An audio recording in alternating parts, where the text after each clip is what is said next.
Solutions providers here as well. We've got a great 3 days planned for you. And I think you'll see as we go through the agenda, we've got not only some fantastic content, but also a lot of fun to be had in the afternoon and tons of networking opportunities for all of you to get to know each other a little better over the 3 days. And my colleague, Steve Smith, who's our head programmer, will tell you more and more about how to handle all that and what's in store for you as we go here. But first, I want to kick off the entire conference with an old friend. Brian Danzis has been with us before, most recently in June at our last TV summit in Pinehurst, but also at other iterations of other organizations through the years. A big supporter of us. We're thrilled to have him. He's going to take a few minutes to tell you a little bit about what they're doing over at Spotify.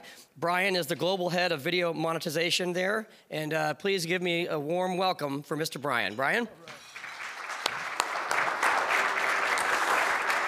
All right. Morning, everyone. Thanks, John. Appreciate that. My name is Brian Danzis. I lead global video and now live events for Spotify. And with me today is Brad Greeley, who is our head of West Coast sales.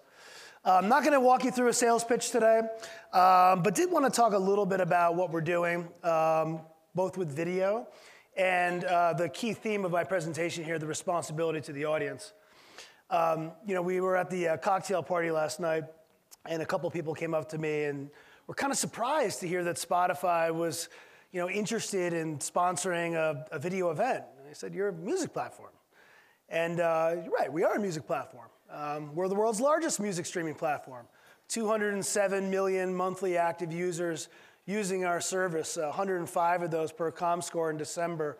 We're in 78 countries. More people spend time on our mobile app in the US, the UK, and a number of other markets around the world than they do social streaming services or video streaming services or even search. Think about that. The #1 app for time spent on a daily basis is Spotify. So we think that we are a different type of platform. We're not just about music and audio tracks. We're about discovery and exploration. And we provide our users new ways to explore artists and culture and art. And a lot of times video complements that audio experience. We've ingested over 10,000 music videos into the platform. Like that one. We have fresh editorial in our premiere playlist that we shoot in our studio in LA. We have content that overlays static cover art, visual content.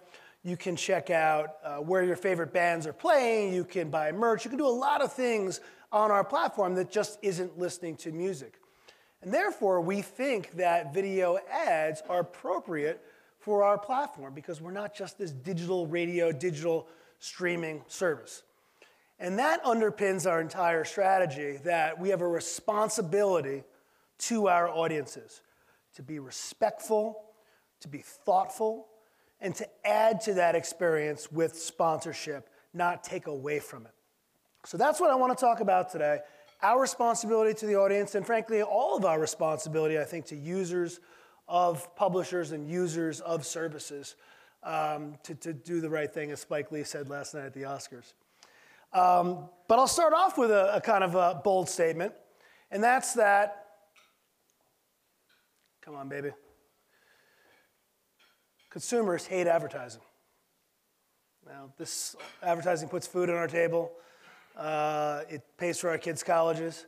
But let's not kid ourselves. We're not solving the world's problems here. And a lot of people dislike what we do. You hear about it talking to friends in the outside of the industry, talk about it over holiday dinners with your families. We have a problem on our hands. And there are a lot of people out there that just do whatever they can to avoid ads on platforms. In fact, there was a study run by WPP a few years ago that found 10 to 20% of consumers avoid ads at all costs, actively turning their heads away in disgust, frankly, from the ads that we clutter around the entertainment platforms. Why is this? What is causing this kind of backlash against our industry? Let's submit it's a couple of reasons. One, it's simply ad clutter. We've put ads in more places and created more ad formats than ever before. And we're placing these ads in places where people wouldn't expect to see them. I mean, over the years, we've talked about innovations like Outstream. Publishers can now monetize with the fastest growing ad format of video by placing them where they didn't have video assets in the first place. Wait, really? You're going to put a video ad where there wasn't video content and a page where people wouldn't expect to see it? Is that really the right thing to do? Right, we've talked about VOD and how consumers are shifting to this kind of on-demand world. VOD was great 3 years ago when you only had to watch one pre-roll for a long episode of content, and now you've got full commercial loads in it, right? And these, Flo and Jan and Jill are everywhere now, right? That's a problem. Second piece is the high ad load that is an issue for a lot of platforms, right? Especially in these scrolling and swiping platforms. But I come from the TV world, so I'll poke a little fun at our friends in the FVPs. Declining TV ratings and fluidity buying has led to increased commercial loads, almost mirroring that of linear television now on those digital companion sites. And oftentimes when you want to go watch a show on a full episode player, you have to watch a pre-roll. And then you'll get ad 1 of 6, and there's usually 4 pods, so 6 spots per pod. Usually you get about 12 and a half minutes per hour of television commercials in these players. Long gone are the days of Hulu where it's 1 advertiser per 1 episode, right? That's how they launched back almost 11 years ago now. And the challenge with this, too, is have you ever gone to bed at night and in the middle of an episode on linear and try and catch up the next morning? Well, you watch the pre-roll, and then you fast forward to the spot you thought you left off on, and then you watch the 6 ads. And you're not really sure where you left off. You were a little too soon, and then you fast forward again, and you get the same 6 ads again, right? It's a bad consumer experience. And forget about, moving your browser or pulling even your headphones out, right? They force viewability on you. Because if they didn't, their viewability scores would be poor because people would be tuning it out. This is a big problem. I don't think enough people talk about it. Linda Yaccarino's talking about it in this year's Upfront, but she's talking about linear television. No one's talking about the full episode players. And then the recycling of ads, frequency management is another issue. Right? Marketing 101, we all learned the equal distribution of ads and the optimal frequency that we have, typically around 7, though there's been some new research on that. And when you build a media plan, this is generally what you want, right? That sweet spot in there to generate ad recall and awareness is about 7 to 9. And the CEO of Mighty Hive put out this research about a year ago, and he found when they digged into the logs and looked at the real distribution of ads to individuals, and again, using cookies and walled gardens, it's challenging to do this, the actual distribution ended up like this. You had a bulk of the impressions only delivered to 1 or 2 times to users, and then a huge bulk, 50%, people saw over 30 times. So you're not in that sweet spot. You're on either end of the spectrum. And again, that's a big challenge. So is there any surprise why there's a rise in streaming services that are actually not supported with ads? The Netflixes, the Amazon Primes of the world, and I know there's discussion to put ads into that. Is that really what they want to do? I think there's been a lot of consumer backlash already on that. I know they're investing heavily in content and whatnot, but that is a pure and clear choice for users to subscribe to these services where they don't have to watch ads. And then, of course, we all know about ad blocking. There's 75 million ad blockers in the US, primarily a millennial trend, but all generations are using ad blockers. I bet a lot of people in this room are using ad blockers. So if we're not careful, right, we are going to do serious harm to our industry. We don't think about the user, and we just bombard them with ads over and over again. So as we shift to this world where marketers want more outcomes, and yet we at these conferences talk heavily about driving media outcomes, high completion rates, strong viewability, which we force on people. Are we going to drive those same results that those marketers are craving?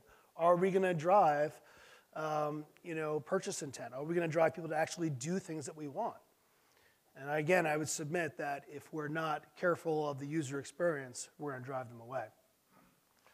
So Spotify has some ideas, naturally, about how to do this, both on our platform and the data that we leverage to speak to users in a more eloquent and respectful way. I'm going to take you through a couple of case studies of what we've been working on. The first is a core ad format that we pioneered about 4 years ago. It's called Sponsored Sessions. And it's an ad format that essentially, after playing a playlist and activating it, you would get an opportunity to watch an ad, and then we won't interrupt you for the next 30 minutes. This has been something that's rewarded video. It's been something the mobile industry and the mobile gaming publishers have been exploiting for a number of years. But this is really the first time when we launched a couple of years ago that a premium publisher was engaging this type of reduced ad load sponsorship for advertisers, actually creating that experience for users. So if you just click on that for me, give you a quick example of what this looks like. Essentially, someone goes into a workout playlist, they click workout, they hit shuffle play, and then they're cued with... Watch this short video to get 30 minutes of uninterrupted listening. Now, what we can do here, too, is provide the right context. In this case, go hard for the next 30 minutes. You're about to go into a workout playlist. So I've got a workout-themed ad here. Right? Enjoy the next 30 minutes of so uninterrupted knowing the listening. kind of mood and the moment a user is in, I can provide the right context and naturally the right ad. That's just a fake how that works. So, we've run a lot of research with Sponsored Sessions. We've run Nielsen brand effect studies. We've run our own focus groups, and we found that awareness is high, recall is high, most important, likability is high. And that was the kind of proudest moment for us, is when we saw that people actually liked this. It added to the experience, it didn't take away from it.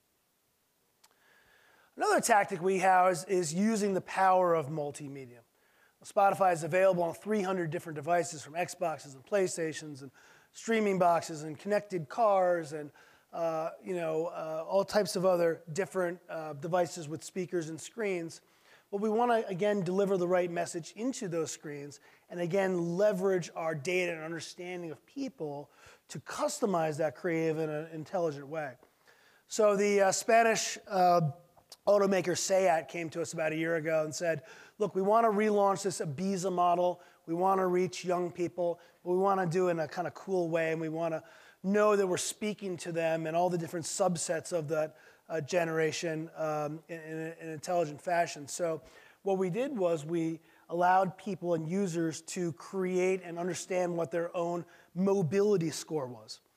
Now, Spotify tracks about 30 different types of data that underlies our music tastes, from the lyrics to the valence to the danceability of your music, the tempo of it, the nostalgia that you listen to.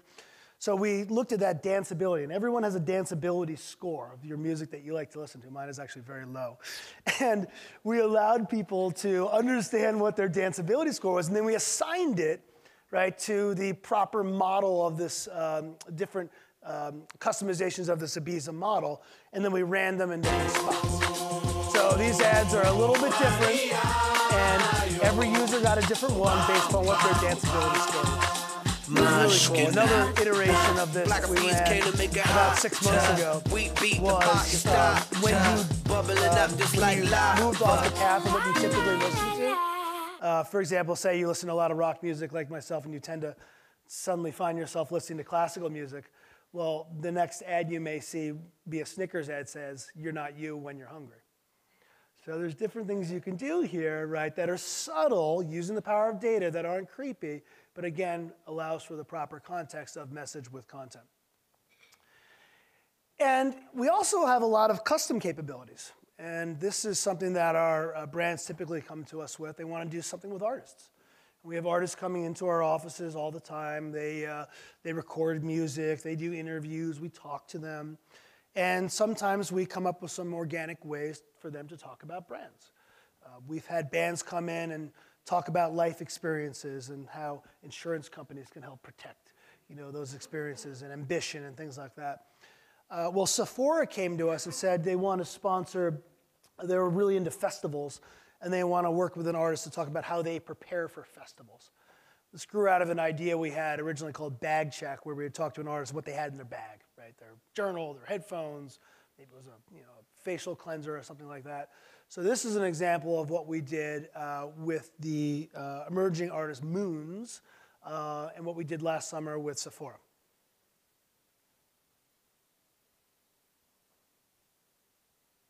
Does that player have to click it again?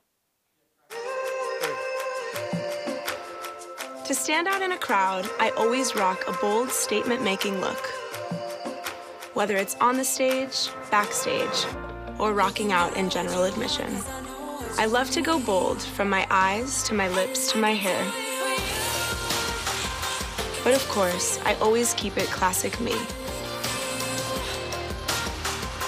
I'm Moons, and this is how I get festival ready. So it's cool, that's an ad, right? And you know, it runs as a sponsored session or other mid-roll type ads that we run. They put it on their social channels, and it was a really great execution for them. So we're doing a lot of these. They're easy to produce. We have the artists. As long as it makes sense, you know, we love to produce them.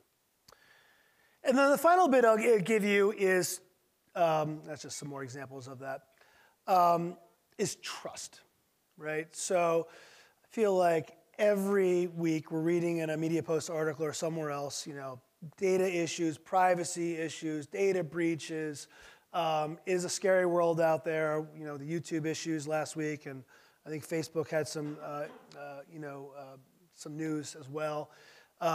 Brands trust Spotify, and we took the poll of our audiences using this company called YPulse, and we wanted to understand, look, we do a lot with data. We do a lot of personalization with playlists in our marketing campaigns. We want to make sure that people actually do trust us with their data to program the right things and not be creepy.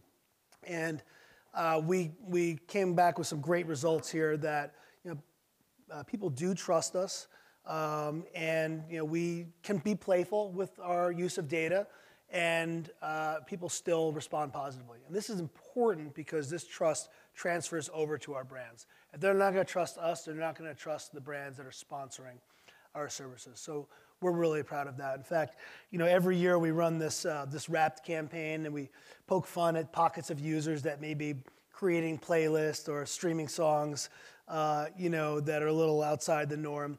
And another streaming company tried to copy that a year ago, and they got crushed in the press for it, saying they're creepy and how do they do this? And you know, again, I think Spotify has that trust, and we have that responsibility with our audiences, so we can be, you know, we can do some fun things. That's my presentation. You know, everything we do on our platform, we do in a respectful way. We have a very large audience. We have to do things very purposefully.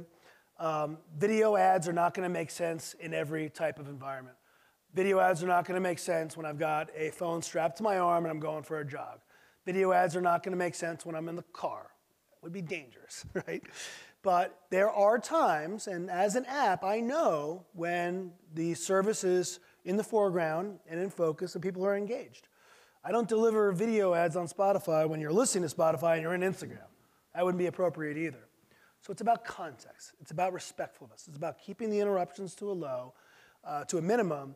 And then when you do have to interrupt with a traditional ad break or something similar, you do it with the proper context in a way that adds to the service. That's the way we think about sponsorship and brands on our services, and we encourage you to think that way as well, so we can protect our great industry and do a service for our clients. Thanks for your time, and we'll see you over the next couple of days.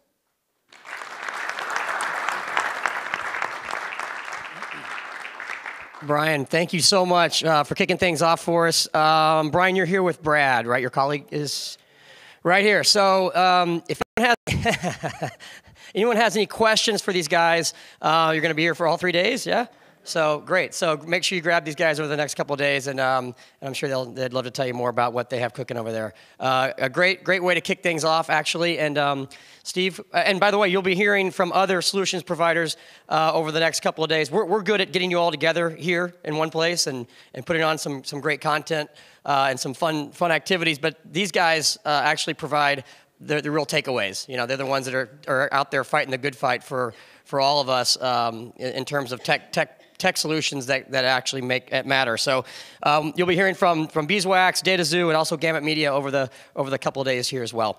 Mr. Smith, We've got 5 minutes. Okay, we're going to take 5 minutes just to refresh coffees, make a bathroom break if you need to, and we'll be back to continue the program. So 5 minutes, and we'll see you